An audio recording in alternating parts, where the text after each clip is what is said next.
對於小朋友咧嘅自尊心啊、自信心咧，都好多家長好關注嘅，因為擔心咧返咗學之後咧，可能佢見到佢啲同學仔有啲嘢做得快過佢喎，佢好似做得慢啲喎，又或者咧見到老師咧讚嗰個同學仔冇讚到佢喎，咁於是就會擔心，咦，會唔會咁樣令到自己嘅小朋友咧個自尊心或者自信心咧跌落嚟啦？咁好啦，其實喺呢刻咧，各位家長要留意啦。小朋友咧喺一個幼稚園嘅階段裏邊咧，最動搖到佢嘅自尊心、自信心咧，其實就喺父母日常同佢傾偈、講説話方面啦。點解咁講咧？因為其實咧，佢最重要嘅人就係父母啦。唔係話同學、老師唔重要，不過佢會睇成為咧同學同老師咧喺學校嚟嘅。佢嘅生活咧係父母。父母咧同佢傾偈嘅時候咧，想提升嘅自信心咧，有一啲字眼咧就非常重要啦。例如一啲我哋叫做付出嘅字眼。舉個例啦，可能個小朋友咧見到有幾箱玩具喺度望緊啲箱，望緊啲箱喎。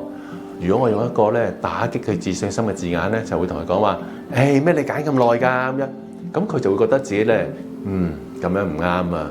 好啦，但係如果嗰刻父母同佢講咩咧，就係你而家考慮緊咧，邊個比較適合你啲啊？小朋友就會發覺自己咧，我會考慮啊。又或者咧，當佢咧可能喺度答緊積木，好慢咁，因為佢答得好準確啊嘛。好啦，父母呢刻咧，可能同佢講話快手啲啦，唔好咁慢啦。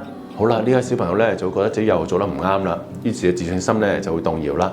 相反，如果呢個父母同佢講話，係啊，你而家咧好認真咁咧將佢搭起嚟，我哋好想咧搭得高佢啊。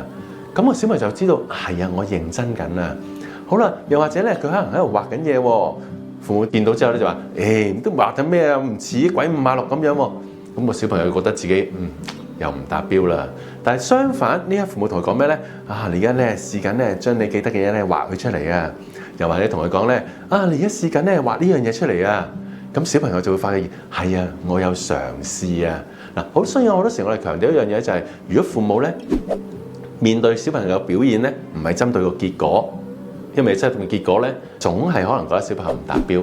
但係相反，我係針對小朋友付出嘅過程，咁小朋友就知道自己咧原來擁有好多能力，於是咧佢對佢嘅自信咧同埋自尊咧就會提升起嚟㗎啦。好啦，另一方面咯，好多時咧家長會擔心，咦，幼稚園有評估嘅喎，佢評估出嚟咧有 A 有 B， 又或者咧，咦，聖誕節、復活節有表演嘅喎，哎呀，佢揀咗佢嘅好朋友冇揀佢喎。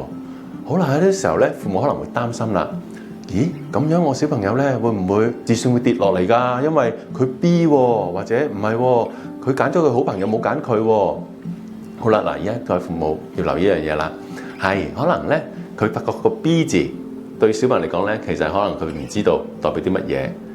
好啦，另一方面咯，喺幼稚園裏邊咧，老師又唔會當住全班面，今日咧邊個係 A 邊個係 B 喎，咁所以好多小朋友咧未必會有呢種比較嘅感覺，所以咧父母呢份擔心咧可以放埋一邊先啦。咁另一方面啦，去到表演嘅時候咧，揀咗個好朋友唔揀佢喎，係。個小朋友咧係經歷呢種唔開心，而嗰種唔開心咧係一種失望嘅感覺，因為佢覺得佢好朋友有，佢冇嘛，咪一種我哋叫自己冇份，佢唔開心咯。咁所以咧有陣時咧喺呢啲時候咧安慰翻佢呢份失望嘅感覺，為佢打翻氣，係啦，可能下次就有噶啦。咁將呢份失望咧變為下次嘅希望咧，相對更加好咧幫助小朋友咧過渡呢啲嘅時間嘅。